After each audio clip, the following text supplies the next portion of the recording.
أعوذ بالله من الشيطان الرجيم. بسم الله الرحمن الرحيم. ألف لام را تلك آيات الكتاب وقرآن مبين ربما يود الذين كفروا لو كانوا مسلمين ذرهم يأكلوا ويتمتعوا ويلههم الأمل فسوف يعلمون وما أهلكنا من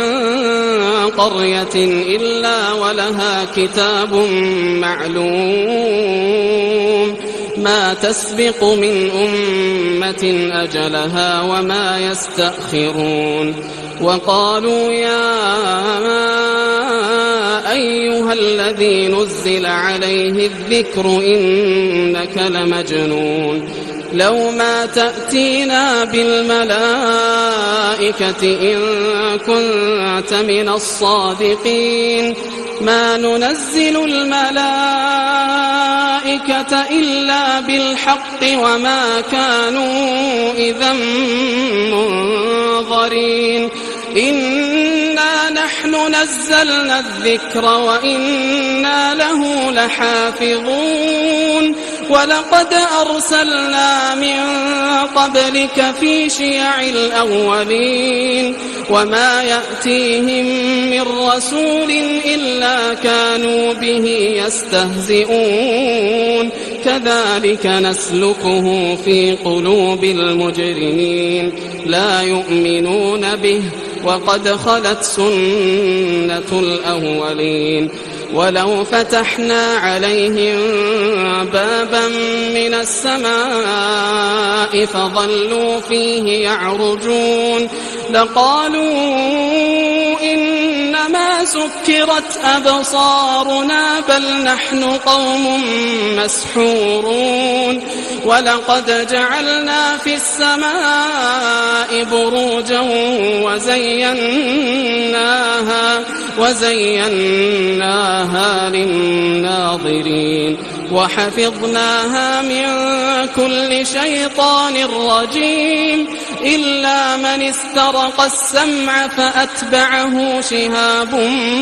مبين والأرض مددناها وألقينا فيها رواسي وأنبتنا فيها من كل شيء موزون وجعلنا لكم فيها معايش ومن لستم له برازقين وإن من شيء إلا عندنا خزائنه وما ننزله إلا بقدر معلوم وأرسلنا الرياح لواقح فأنزلنا من السماء ماء فأسقيناكموه وما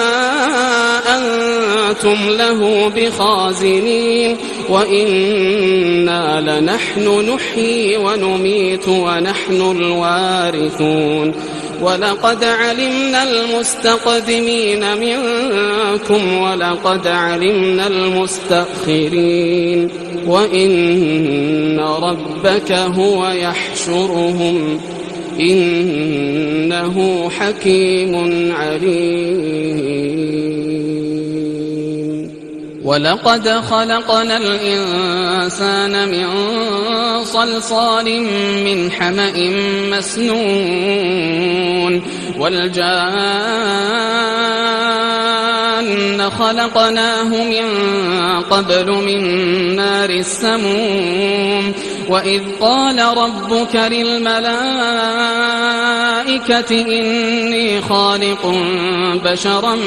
من صلصال من حمأ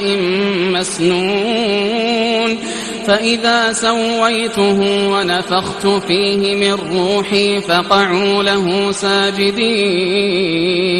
فسجد الملائكة كلهم أجمعون إلا إبليس أبى أن يكون مع الساجدين قال يا إبليس ما لك ألا تكون مع الساجدين قال لم أكن لأسجد لبشر خلقته من صلصال من حمأ مسنون قال فاخرج منها فإنك رجيم وإن عليك اللعنة إلى يوم الدين قال رب فأنظرني إلى يوم يبعثون قال فإنك من المنظرين إلى يوم الوقت المعلوم قال رب بما أغويتني لأزينن لهم في الأرض ولأغوينهم أجمعين إلا عبادك منهم المخلصين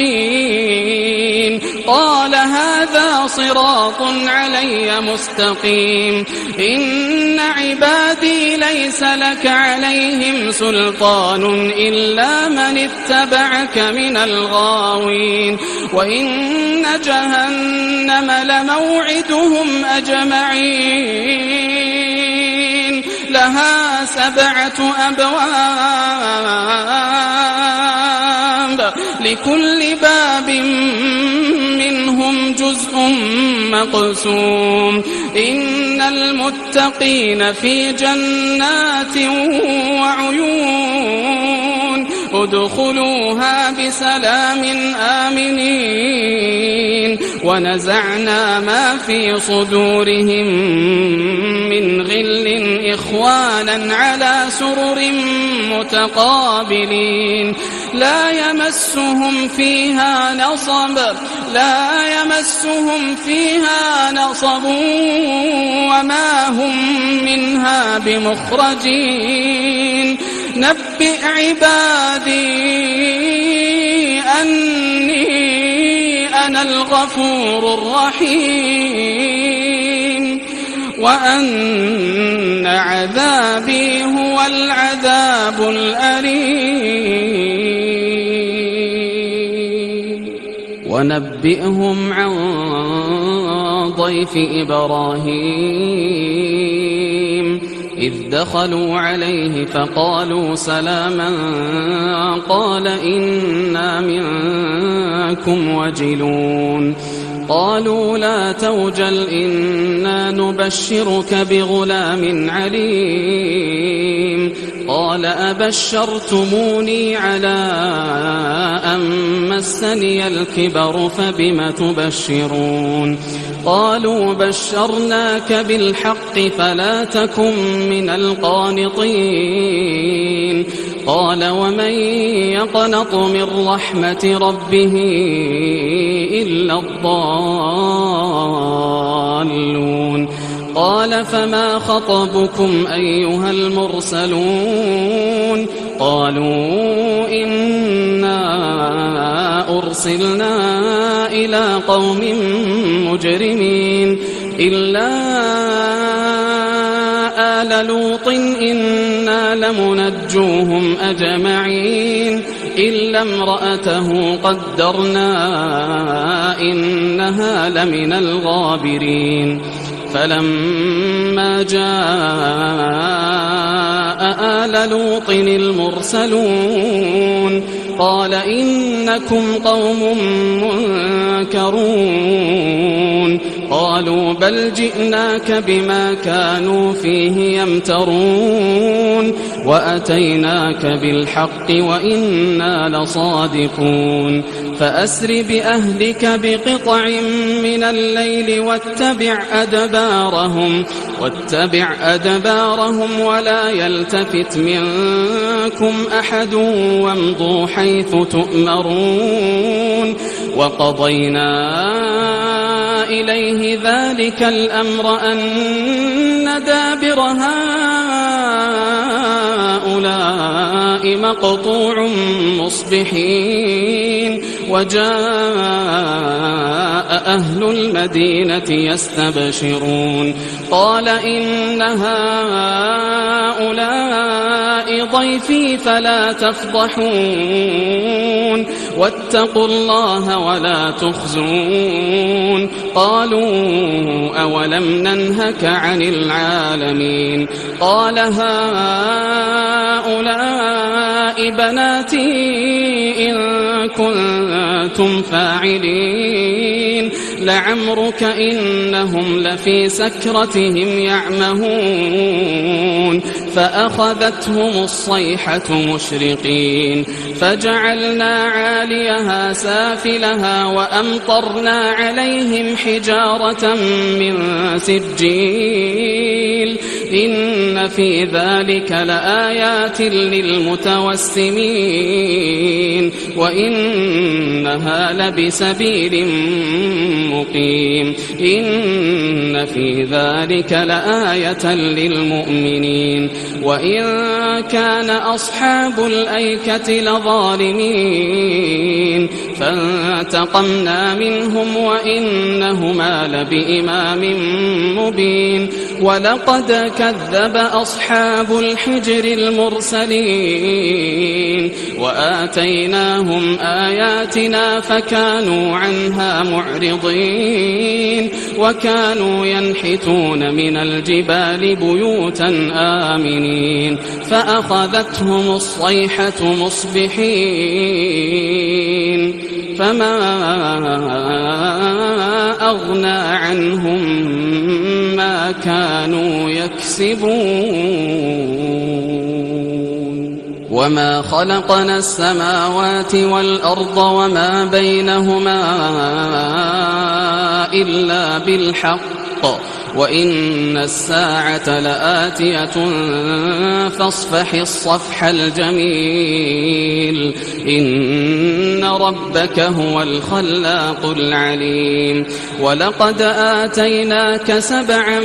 من المثاني والقرآن العظيم لا تمدن عينيك إلى ما متعنا به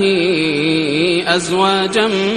منهم ولا تحزن عليهم واخفض جناحك للمؤمنين وقل إني أنا النذير المبين كما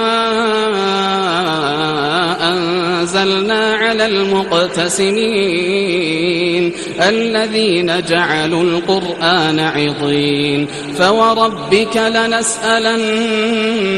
أجمعين عما كانوا يعملون فاصدع بما تؤمر وأعرض عن المشركين إنا كفيناك المستهزئين الذين يجعلون مع الله إلها آخر فسوف يعلمون ولقد نعلم أنك يضيق صدرك بما يقولون فسبح بحمد ربك وكن من الساجدين واعبد ربك حتى يأتيك اليقين